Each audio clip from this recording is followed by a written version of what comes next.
Welcome viewers. Today with new episode with Mr. Sunil Subramaniam, ex-CEO of Sundaram Mutual Fund. So, sir, welcome to you and धन्यवाद thank you धन्यवाद। very much for your valuable time for our investor and viewers. So, sir, आज हम current market के बारे में थोड़ा आपसे जानना चाहते हैं। इंडिया में क्या अपॉर्चुनिटी है और एवरीवन टॉक ऑन अमृत काल कि भाई अगले 25 साल इंडिया के हैं। पिछले 20 सालों में सर इंडिया ने बहुत अच्छा रिटर्न दिया है। आपका Sundaram mid cap fund doing fantastic return in last 20 years sir. तो सर नॉर्मली बहुत सारे इन्वेस्टर पिछले 5 साल में आए हैं और उन्होंने शायद ये पहला करेक्शन देखा है सर। और म्यूचुअल फंड लॉन्ग टर्म के लिए सर, तो ये नए इन्वेस्टर के लिए क्या मैसेज है आपका? तो सर आप step by step first current market के बारे में बताइए और अमृत का जो लोग बात कर रहे हैं, क्योंकि आपने अभी एक बहुत बढ़िया प्रेजेंटेशन दिया था एक इवेंट में, तो उसके बारे में थोड़ा सा बताइए। So sir welcome you once again, thank you very much for your valuable time. Thank you thank you. तो पहले करंट मार्केट से शुरू करते हैं। तो देखिए, बात यह है कि हर चीज, स्टॉक मार्केट हो या आलू हो, सब एक कमोडिटी है। और कमोडिटी के दो चीज होते हैं। एक होता है वैल्यू, जो प्रोडक्शन में उसका जो खर्चा होता है, including the profit of the farmer, सब मिला के उसकी वैल्यू होती है। मगर डिमांड और सप्लाई डिसाइड करता है कि क्या दाम में वो आलू बिकेगा मार्केट में, राइट। तो वैसे ही स्टॉक के बारे में ही, जो ईपीएस ग्रोथ फ्यूचर का है, जो देश की जीडीपी ग्रोथ से जुड़ी होती है, राइट। क्या है कि ईपीएस ग्रोथ में देश की ना ही जीडीपी ग्रोथ, बट इन्फ्लेशन, महंगाई भी उसके साथ आके कंपनीज को बेनिफिट करती है, राइट। वो जो फ्यूचर की जो ईपीएस ग्रोथ है, उसको कॉस्ट ऑफ कैपिटल से आज डिस्काउंट करेंगे तो वो ही बनता है वैल्यू। मगर मार्केट में क्या वो वैल्यू पे ट्रेड होगा कि नहीं, ये डिमांड सप्लाई डिसाइड करता है। यस। अब इंडिया का वैल्यू तो बेहतरीन है, क्योंकि जो हमारी ग्रोथ रेट पिछले 10 साल में देखे ना हमने, हमारी ग्रोथ रेट सबसे वर्ल्ड की टॉप 20 इकोनॉमी में फास्टेस्ट ग्रोथ रेट रही है। 93% पर एनम की ग्रोथ रेट में हम बढ़े हैं, राइट। तो उस ग्रोथ रेट का वैल्यू ही स्टॉक मार्केट को मिल रहा था यस। इतने दिनों से। और क्या है कि यहाँ पर कि क्योंकि ज्यादातर 40 to 50% एफआईआई अमेरिका से होते हैं, राइट। तो अमेरिका में रिलेटेड जो भी चीज होती है वो इमीडिएटली इंपैक्ट करता है फ्लोस को, ओके। तो ये ग्रोथ स्टोरी को डिस्काउंट करके ही फ्लोस बहुत दिनों से आ रहे हैं। और जैसे आपने बताया कि लास्ट 5 साल में डोमेस्टिक निवेशक भी, जो पहले स्टॉक मार्केट के बारे में डरते थे, उन्होंने कोविड के बारे में, क्योंकि टेक्नोलॉजी आ गई, उनके पास रिसर्च आ गई, सबके पास वक्त भी था, तो वो रिसर्च करके डायरेक्ट स्टॉक्स में भी आने लगे और म्यूचुअल फंड में भी आने लगे। जैसे आपकी तरह एडवाइजर्स ने उन्हें म्यूचुअल फंड में लेके आए। और एसआईपी बुक जो कोविड के टाइम में 10,000 करोड़ पर मंथ के लेवल पे थी, 25,000 करोड़ तक बढ़ गई, राइट। तो ये डोमेस्टिक इन्फ्लोस और एफआईआई की जो एक इंडियन ग्रोथ स्टोरी को डिस्काउंट करना, ये दोनों मिला के हमारे मार्केट को एकदम ऊंचाई तक पिछले सितंबर तक लेके गई। और इतने डिमांड था कि वो वैल्यू से अधिक हो गई, समझे। डिस्काउंटेड रेट में एक है, क्यों ज्यादा दे रहे थे दाम उसके लिए, क्योंकि बाहर कहीं पे उनको मौका नहीं था। तो वो बराबर। कहते हैं, अंग्रेजी में एक होता है कि beauty lies in the I of the beholder, okay. Right. आपको एक फिल्म एक्ट्रेस पसंद होगा, किसी को दूसरा, दोनों ब्यूटीफुल है, मगर हर एक की एक सोच होती है। वैसे एफआईएस के लिए भी वो अल्टरनेटिव ढूंढते हैं। तो China, Brazil, Russia, emerging market के अंदर उनको इंडिया का ग्रोथ स्टोरी और इंडिया का स्टेबिलिटी जो था, पॉलिटिकल स्टेबिलिटी, वो बहुत बेहतरीन लगा, इसलिए वो ज्यादा दाम देने के लिए तैयार थे। तो उन्होंने सोचा कि इस लेवल से इंडिया का ग्रोथ रेट और आगे बढ़ने वाली है। 6-6.5% की ग्रोथ रेट जो थी हमारी, उससे 8-9-10 तक चली जाएगी करके ये उम्मीद में पैसा आया था। पर लास्ट सितंबर के बाद क्या हुआ, दो तीन चीज हुए। एक चीज हुआ कि चाइना, जो बहुत गिर गई थी मार्केट और इकोनॉमी, वहां पे उस गवर्नमेंट ने स्टिमुलस अनाउंस किया। तो सब लोगों ने सोचा कि अरे ये मार्केट तो बहुत अभी सस्ता है, और अगर स्टिमुलस आके रिवाइव होता तो क्यों ना मैं चाइना में पैसा डालूं। तो सितंबर में शुरू हुआ इंडिया से थोड़ा प्रॉफिट बुक करके चाइना में डालना। फिर दूसरी बात हुई कि ट्रंप का जो इलेक्शन का रिजल्ट था वो थोड़ा सरप्राइजिंग था। तो वो जब आ गया तो इमीडिएटली उन्होंने सोचा कि ट्रंप अमेरिका बहुत सपोर्ट करेंगे, मागा मेक अमेरिका ग्रेट अगेन करेंगे, तो उसके कारण अमेरिकन इकोनॉमी बूम होगी, अमेरिकन स्टॉक मार्केट बूम होगी। तो बहुत से पैसा इंडिया बाकी इमर्जिंग मार्केट से निकल के अमेरिका में वापस चली गई। तो जब वो पैसा वापस जाता है तो दो तीन चीज होते हैं ना। एक तो वो डिमांड डॉलर के लिए बढ़ता है, तो डॉलर स्ट्रांग हो गई। तो फ्रेश पैसा बाहर आने में उनको लगा कि डॉलर स्ट्रांग हो रहा है तो मेरे को इमर्जिंग मार्केट जैसे इंडिया में डाल के नुकसान होगा करेंसी के कारण। तो एक स्ट्रांग डॉलर 102 3 से 109 तक डॉलर का स्ट्रेंथ हो गया, डीएक्सवाई जो इंडेक्स कहते हैं, डॉलर वर्सेस अदर कंट्रीज। तो इसीलिए एफआईएस ने सोचा कि अरे अब इंडियन इकोनॉमी का जो एक करेंसी है शायद डिप्रिशिएट होगा रिलेटेड टू डॉलर, तो मैं पैसा क्यों ना डॉलर में ही रखूं। तो इसलिए डॉलर का डेट या डॉलर की इक्विटी में पैसा जाने लगा। वो ट्रम्प के एट द सेम टाइम क्या हुआ, यहाँ पे जनरल इलेक्शन जो आई ना, उसमें जो रिजल्ट था वो एक्चुअली जो बीजेपी और एनडीए के जो आशाएं थे उसके हिसाब से नहीं थी। बाहर उन्होंने कह दिया कि थर्ड टर्म आ गया, मगर 400 का गिनती था तो वो नहीं आया। तो उन्होंने सोचा कि क्यों ऐसे हुआ, और उन्होंने देखा कि कर्नाटक इलेक्शन से शुरू करके ऑपोजिशन पार्टीज ने हर इलेक्शन जीतने के लिए बांटने लगे पैसा लोगों को, महिलाओं को, सबको, सब में। तो गवर्नमेंट सोचा अरे यार अगर देश की जनता ये हमसे चाहती है, हम यहाँ कैपेक्स का झंडा पकड़ के जा रहे हैं, मगर वो महसूस नहीं हो रहा है पब्लिक के अंदर, इसलिए थोड़ा उन्होंने ध्यान कैपिटल एक्सपेंडिचर से हटाकर अपने रेवेन्यू में, यानी Madhya Pradesh election, Haryana election, Maharashtra election में देखिए कैसे जीता उन्होंने, लाडली बहना स्कीम, ऐसी स्कीम। तो थोड़ा पैसा कैपेक्स से डाइवर्ट हो गया, तो उसका असर इकोनॉमी में बहुत पड़ गया। क्यों? क्योंकि जब गवर्नमेंट खर्चा करती है कैपेक्स में, तो आपको cement company, steel company, road building company, infrastructure company को बिजनेस मिलती है, उससे नौकरियां बनती है और एक मल्टीप्लायर इफेक्ट होता है। जब उन्होंने वो टैप को थोड़ा कम कर दिया तो नेचुरली इकोनॉमी में स्लो डाउन हो गया। तो उस क्वार्टर का जो जुलाई अगस्त सितंबर का ग्रोथ था 5.4 तक गिर गया, और वो तो क्वार्टरली अर्निंग्स में ही दिख गया था जो पहले तो ये चीज हुई कि जो भी एफआईएस ने इंडिया में पैसा डाला कि ये 6.5 से 7.5 8 तक इंडिया का जीडीपी बढ़ने वाली है, अरे वो तो अभी तो 5 5.5 के लेवल पे गिर रही है।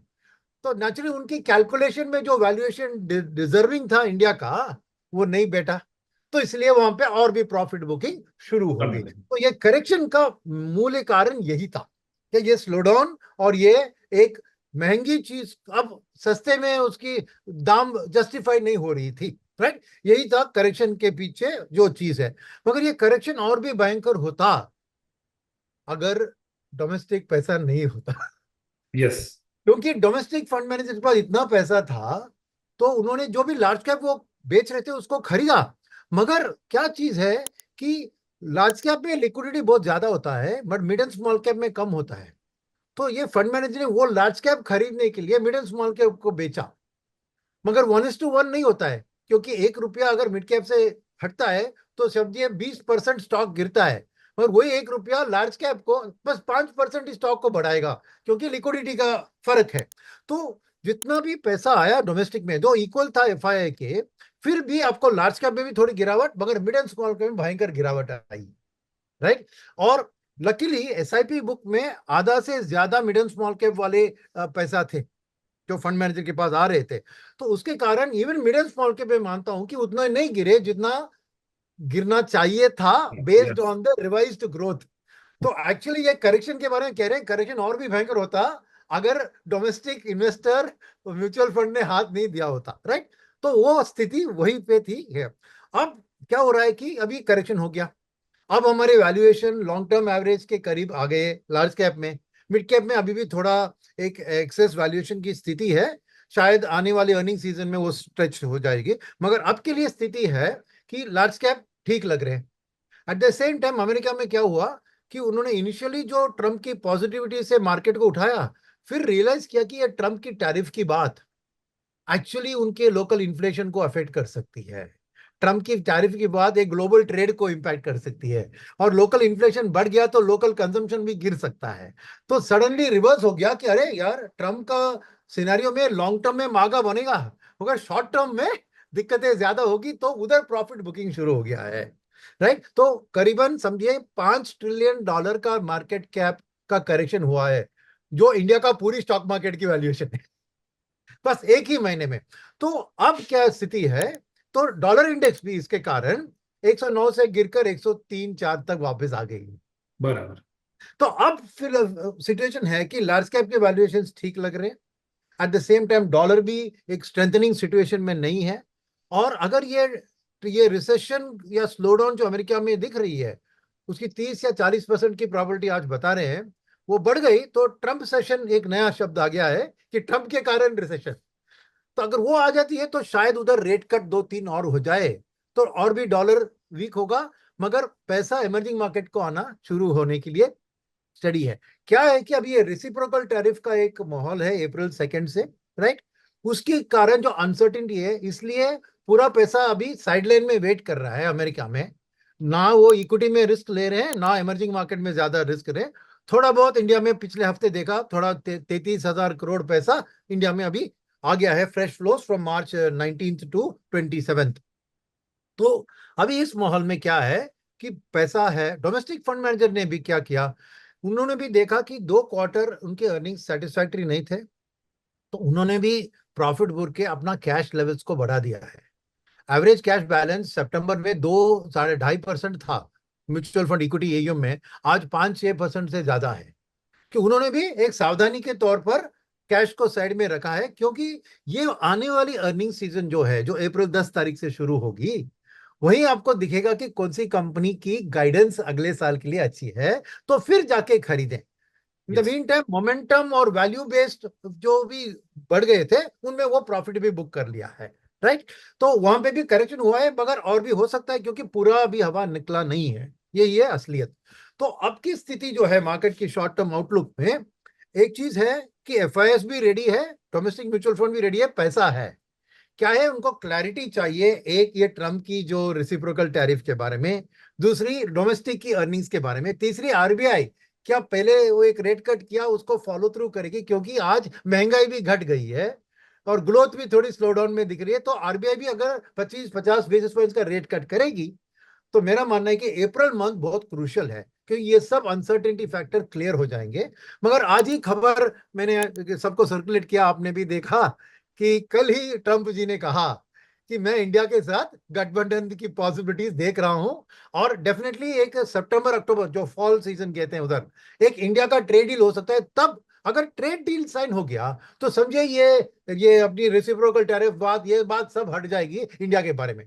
तो ये पूरे माहौल से, अनसर्टेनिटी से एक फायदा इंडिया को बन सकता है कि जो भी वो बाकी चाइना, मेक्सिको, ब्राजील के बारे में जो भी ट्रम्प की एक्शंस है, शायद इंडिया को उससे फायदा मिल सकता है, बिल्कुल। राइट। तो शॉर्ट टर्म में मेरा मानना है कि थोड़ी बहुत वॉलेटिलिटी कुछ महीने के लिए रहेगी, मगर पैसा भरपूर है।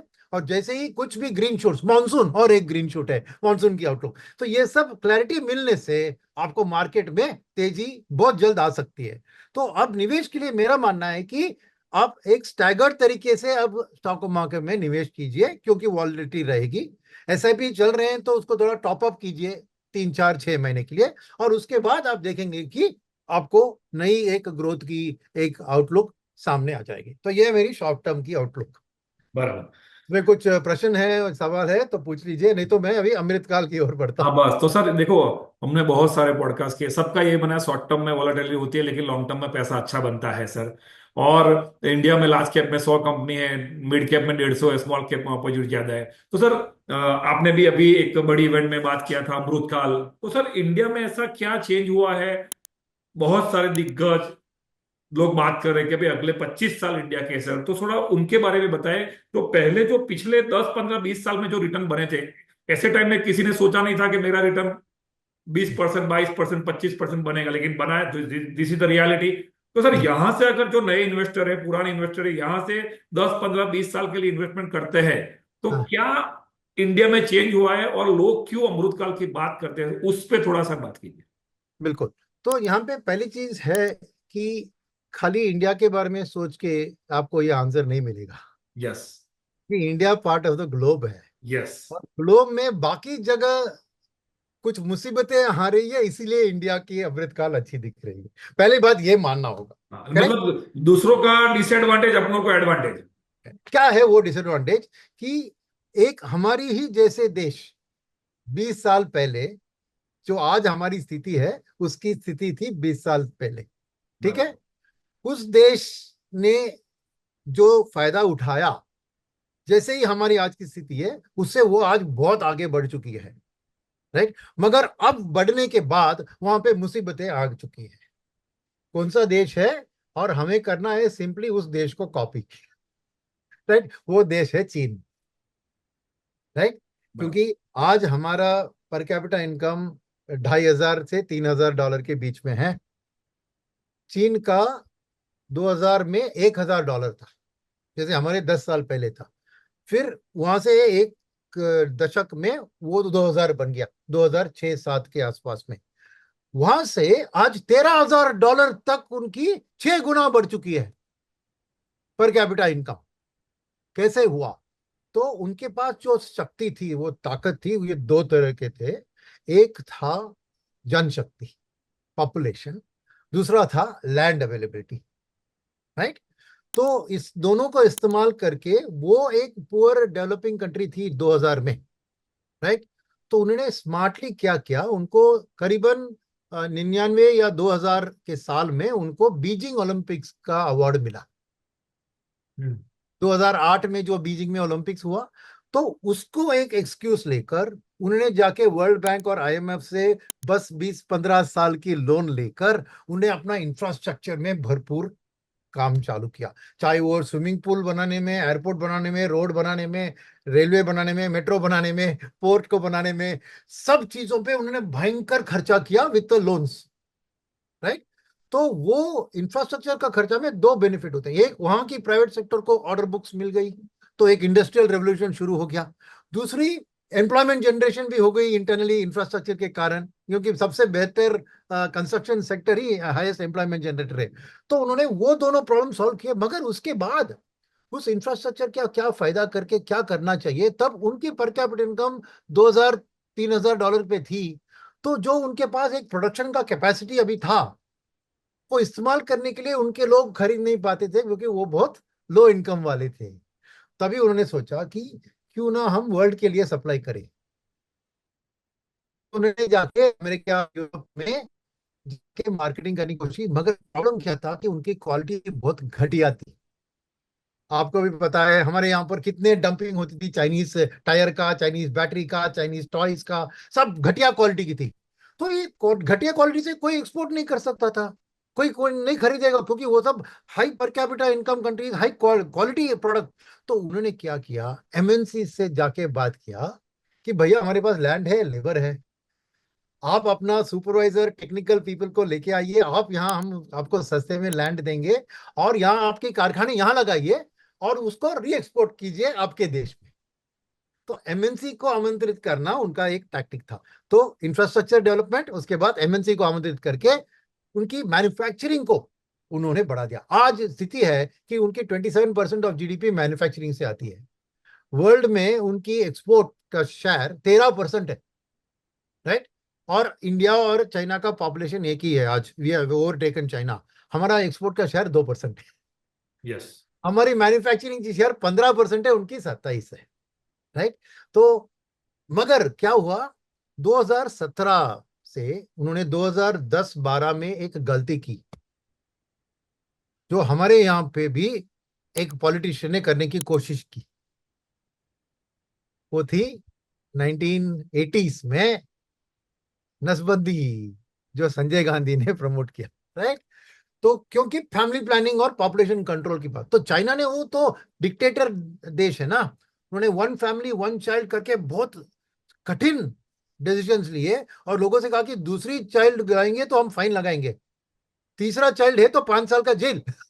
तो इतने उन्होंने दबाव डाल के उनके पॉपुलेशन को कंट्रोल करने की कोशिश की। सक्सेस भी हुआ, और उसके कारण 2017 से उनकी वर्किंग एज पॉपुलेशन घटने लगी है। बराबर। तो अभी जो लेबर सप्लाई उनका एडवांटेज था, वो फिसलने लगा हाथ से। सेकेंड, लेबर की कॉस्ट भी पहले $2,000 थी पर कैपिटा, आज $13,000 है। यानी उनके लेबर कॉस्ट भी आज 6 गुना बढ़ चुकी है। तो no longer so cheap as before. तो ये मुसीबत के साथ आई कोविड। तो कोविड में चाइना का जो गिल्ट है, वो डिफरेंट लोग डिफरेंट तरीके से समझते हैं। कि किसी ने कहा कि उन्होंने डेलिबरेटली किया, किसी ने कहा कि उन्होंने किया मगर बताया नहीं, बाहर हो गया था। जो भी चीज है, उसके कारण एक नेगेटिविटी आ गई वर्ल्ड में कोविड का, चाइना के बारे में। तो अब ये एमएनसी सोचने लगे कि मैं नया कारखाना लगा हूं तो मेरे को यहाँ पे पॉपुलेशन घट रही है, कॉस्ट भी ज्यादा है, तो क्यों ना मैं बाहर कहीं और देश से जाके अपना मैन्युफैक्चरिंग शुरू करूं। इसको कहते हैं चाइना प्लस वन का आउटलुक, जो वर्ल्ड में हुआ। अभी तक मैंने इंडिया की बात ही नहीं उठाई है, ये हाँ। सब चाइना वाली बात है। तो यहाँ पे इंडिया का अभी स्थिति बनता है, क्यों? क्योंकि एक कोविड में हमारा बहुत पॉजिटिव माहौल भी था, क्योंकि हमने वैक्सीन सबकी को सप्लाई किए। एक इंडिया का पीआर बहुत अच्छा था। सेकंड, मोदी जी की भी पीआर बहुत बढ़िया थी इंडिया को मार्केट करने में। मगर सबसे अहम बात थी कि हमने फैमिली प्लानिंग या पॉपुलेशन कंट्रोल अटेम्प्ट नहीं किया। तो उसके कारण मैं एक सिंपल सा आंकड़ा, हमने अभी मोदी जी ने चुना है 2047 अमृतकाल डेवलप्ड नेशन, विकसित भारत बनने के लिए, राइट? तो अगर 2045 पकड़े, यानी आज से 20 साल, आपको शार्पली इंडिया का एडवांटेज कहां से बनता है, इससे दिखेगा कि ये 20 साल में चीन में, क्योंकि उनकी पॉपुलेशन डिक्लाइन हो रही है, 11 करोड़ लोग उनके वर्किंग एज पॉपुलेशन से बाहर निकल रहे हैं बुजुर्ग होने के कारण। कितने? 11 करोड़। करोड़। उसी सेम टाइम फ्रेम में इंडिया में 15 करोड़ लोग घुसने वाले हैं वर्किंग एज पॉपुलेशन में। और बाकी नियरेस्ट है इंडोनेशिया, जहां पे 1.5 करोड़ है। तो किसी और देश के पास इतना भयंकर लेबर का सप्लाई नहीं है उस स्थिति में, जहां पे चाइना में लेबर घट रही है। तो ऑटोमेटिकली जो भी लेबर ओरिएंटेड चीज होगी, वहां है हमारा एक स्टेक डालना, एक एमएनसी को बोलना कि इधर आ जाओ भैया, 20 साल के लिए मैं लेबर आपको गारंटी करता हूं। तो ये सबसे बड़ी एडवांटेज हमें मिली। सेकंड, ये पर कैपिटा इनकम के फर्क के कारण मैन्युफैक्चरिंग कॉस्ट पर आवर, अगर आप देखें, अमेरिका में $30 पर आवर है, चाइना में $4.25 पर आवर है, इंडिया में $1.5 पर आवर है। तो कॉस्ट में भी एक भयंकर, तो लेबर सप्लाई का एडवांटेज है, लेबर कॉस्ट का इंडिया को एडवांटेज है। प्रॉब्लम क्या है? प्रोडक्टिविटी की। प्रॉब्लम क्या है? स्किल की। हमारे ज्यादातर लोग अभी भी बेसिक स्किल में हैं। टेलरिंग करना हो बांग्लादेश की तरह, वो कर सकते हैं। सॉफ्टवेयर में एंट्री करना हो, कॉल सेंटर की बात करना हो, वो कर सकते हैं, राइट? आईफोन को असेंबल करना हो, स्क्रू लगाना हो, वो कर सकते हैं। बट कोई भी high added value added work में हमारे पास उतने क्वालिटी लोग नहीं हैं जो तुरंत चाइना के लोगों को सब्स्टिट्यूट कर सके। इसीलिए गवर्नमेंट ने भी स्किल इंडिया प्रोग्राम शुरू किया और ये सब किया, राइट? सेकंड चीज, जो चाइना ने किया उसको कॉपी करना है तो इंफ्रास्ट्रक्चर पे फोकस जरूरी है। पर हमारे पास कोई ओलंपिक्स का ये नहीं है जाके भयंकर लोन उठाकर उसको डेवलप करे। तो धीरे धीरे गवर्नमेंट ने अपना एक इंफ्रास्ट्रक्चर का प्रोग्राम, आप सबको पता है कि 3%, 3 लाख करोड़ थे इंफ्रास्ट्रक्चर पे खर्चा 2014 में। इस साल 11 लाख करोड़ खर्चा कर रहे हैं, 3 गुना हमारा इंफ्रास्ट्रक्चर का खर्चा बढ़ा दिया है। और ये कंटिन्यू रहनी चाहिए। तो ये इंफ्रास्ट्रक्चर करना जरूरी क्यों? अगर एमएनसी यहाँ आएंगे, जो सेकंड स्टेप चाइना ने किया उसी को हमें भी रिपीट करना है। एमएनसी आएंगे तो वो फैक्ट्री लगाएंगे जहां रॉ मटेरियल है, मगर पोर्ट से शिप करना है। तो रॉ मटेरियल की जगह से पोर्ट जाने में 3-4 दिन लग जाएंगे, तो वेस्ट हो जाता है वर्किंग कैपिटल ना। तो इसीलिए वो इंफ्रास्ट्रक्चर को बिल्ड करना बहुत जरूरी है, तभी एमएनसीज आएंगे। तो इसीलिए गवर्नमेंट ने इंफ्रास्ट्रक्चर पे फोकस किया। सेकंड, गवर्नमेंट ने टैक्स को भी नई मैन्युफैक्चरिंग कंपनी के लिए 15% तक टैक्स को घटा दिया, ताकि एमएनसी आके नई कारखाना यहाँ सेटअप करे। तीसरी, उन्होंने पीएलआई स्कीम लॉन्च किया, जहां पे 5 साल के लिए वो 5% का कैश बैक दे रहे हैं, ताकि इनिशियल लॉसेस जो भी ये फॉरेन कंपनीज आती हैं वो उसको कवर कर लें, राइट? तो ये सब चीज में जो देश की आगे बढ़त होनी थी वो शुरू हो गई थी, मगर अटक गई, क्योंकि ये पिछले 6 महीने 9 महीने की जो मैंने बात की, राइट, ये हुआ कि ना ही गवर्नमेंट ने अपना कैपेक्स पे खर्चा करके मल्टीप्लायर इफेक्ट को कम करा दिया, मगर at the same time inflation भी बढ़ गई थी।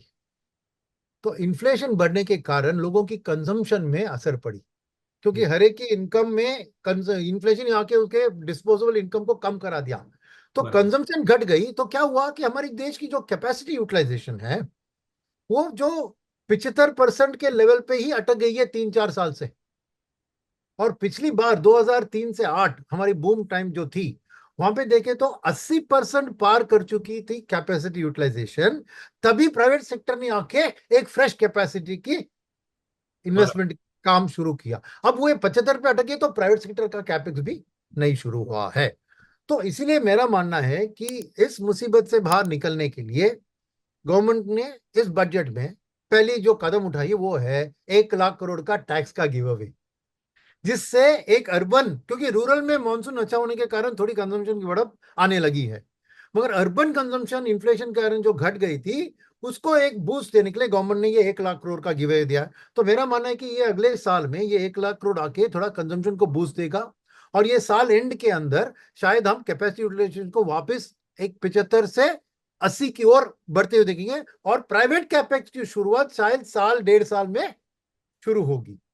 तो मेरा मानना है कि ये पिकअप होके इस दशक में यानी 2030 तक ये सब आधे अधूरे काम ही बने होंगे, क्योंकि पूरी तरह ये पीएलआई का इम्प्लीमेंटेशन होना, प्राइवेट सेक्टर का कैपेसिटी क्रिएशन होना, तो ये 6.5 to 7.5% की ग्रोथ के लेवल पे ही हम रहेंगे इस दशक के लिए। और इन्फ्लेशन अगर 4-5% जोड़ लिया दिएगा तो आप समझिए कि हमारी 10 से 11-12% नॉमिनल जीडीपी, और स्टॉक मार्केट भी जनरली नॉमिनल जीडीपी को ट्रैक करती है। मगर इसका अगला दशक जो है 2030 से 40 वाला दशक, जब ये सब फैक्टर साथ मिलकर, इंफ्रास्ट्रक्चर का प्रोग्राम भी पूरा हो गया होगा, प्राइवेट सेक्टर का कैपेक्स भी दम से आगे बढ़ रही होगी, तब मेरा मानना है कि 8 से 10% रियल जीडीपी ग्रोथ अगले दशक में आप पा सकते हैं, और इन्फ्लेशन रहेगा 4-5%, उससे ज्यादा गिरेगा नहीं। तो मेरे ख्याल में ये जो ग्रोथ रेट है ये 12% से लेवल से 15% लेवल तक अगले दशक में बढ़ सकती है। तो नेचुरली एक नॉमिनल जीडीपी, एब्सोल्यूट जीडीपी की बात करें, अगर आज हम 4.5 वो जो ट्रिलियन लेवल में है, तो एक 50% की ग्रोथ टू अबाउट 5.5-6 ट्रिलियन तक जा सकते हैं तथी। मगर ये 5-6 ट्रिलियन आपको 5 गुना बढ़कर 2040 तक 5 टाइम्स मल्टीप्लायर नॉमिनल जीडीपी हो सकता है। तो वही अमृतकाल की जो बात है वो है कि आज सब बिल्डिंग ब्लॉक्स रेडी हो रहे हैं, कुछ आगे बढ़ चुके हैं, कुछ पीछे हैं, कुछ दिक्कतें आई हैं, उसको सब सॉर्ट करने में ये दशक चली जाएगी। ग्रोथ होगा, मगर वो तेजी जो ट्रूली चाइना ने 15 साल के लिए 8 to 10% जीडीपी ग्रोथ दिखाया था इस प्रोग्राम के बाद, इंफ्रास्ट्रक्चर के बाद, तो हमारी वो स्थिति 2030 से 40 में मुझे दिख साफ रही दिख। है। तो वही है जो अमृतकाल। तो मेरा मानना है कि आपको वो जो 2040 तक अगर आप मायने रखे निवेश के लिए, तो आपकी जो रिटर्न जो पिछले 15 साल 20 साल की बात कर रहे थे वो आसानी से डुप्लीकेट या इवन बेहतर भी हो सकता यस यस यस यस। मतलब अभी हमारा देश में फाउंडेशन हो रहा है, तो है। अगले यस, 2030 से 2040 में बहुत पैसा बनेगा। करेक्ट। यस यस, तो लॉन्ग टर्म भी वो अच्छा है। Yes, yes. that is what, so Okay, so sir, thank you very much for your valuable time. So ठीक है। inspired on Amrut Kal. So thank you very much for your valuable time, sir. Okay. 1 second.